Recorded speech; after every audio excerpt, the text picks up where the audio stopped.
everybody, and welcome to the Israel Brief brought to you by Lay of the Land. I'm here in Park Yakon in the heart of Tel Aviv. Today was quite a special day for Lay of the Land. We three founders attended a conference on anti-Semitism organized by NGO Monitor, and were tremendously privileged to hear among many speakers such as the US Special Envoy on Anti-Semitism, Ilan Carr, as well as one of the world's most foremost jurists and former Minister of Justice for Canada, Professor Erwin Kotler, an international human rights icon and the recipient of the Jewish Nobel Prize, or the Genesis Prize, Natan Sharansky. So a tremendous day, and a huge thanks to NGO Monitor for including us. But without further ado, let's take a look at today's top stories. It was announced earlier today that the Shabak, or the Shin Bet, Israel's internal security forces, had arrested about 50 PFLP terrorists with ties either to bombing attacks or stabbing attacks in a massive raid conducted in the West Bank. And Prime Minister Netanyahu, congratulating them on the arrests, said the long arm of the Israeli law will eventually get them. And in other news, Israel looks forward to welcoming His Royal Highness the Prince of Wales, Prince Charles. The heir to the throne will be visiting Israel and the Palestinian territories in January next year.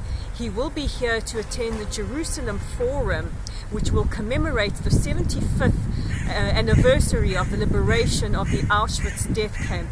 And His Royal Highness will join kings as well as world leaders from around the world who will be in Israel to commemorate this anniversary. The Duchess of Cornwall, his wife, will not be accompanying him. Instead, she will be at Auschwitz for the commemoration on the 25th of January, where she will attend with 200 Holocaust survivors. And in a final news story, in the last hour or so, it was announced that at least 20 tourists arriving in Russia were detained and not allowed entry into the country. And this follows news the other day that 8 Israeli businessmen were also not allowed entry into the country. And Israel's foreign ministry is investigating this. And when asked for comment, the Russian embassy in Tel Aviv said that there were many Russian tourists who were refused entry to Israel, but would not comment on the latest refusals of entry into Russia. And this is something we will be watching quite closely.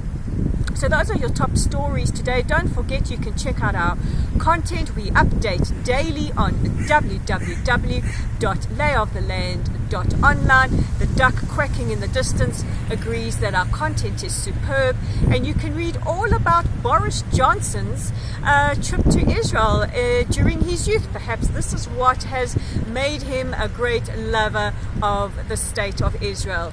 And also don't forget that our Facebook family is growing, and we invite you to be a part of the fun. Like us, follow us at Lottle Site, share our content, and don't forget to invite your friends. And also remember the importance of getting Israel's side of the story out to the masses, and you can do this by subscribing to our YouTube channel at The Israel Brief. So with a special edition of The Israel Brief in the heart of the green lung of Tel Aviv, Park Hayakon, which I didn't know, but apparently is even bigger than Central Park, I'm Rolene Marks with The Israel Brief. We'll speak again tomorrow.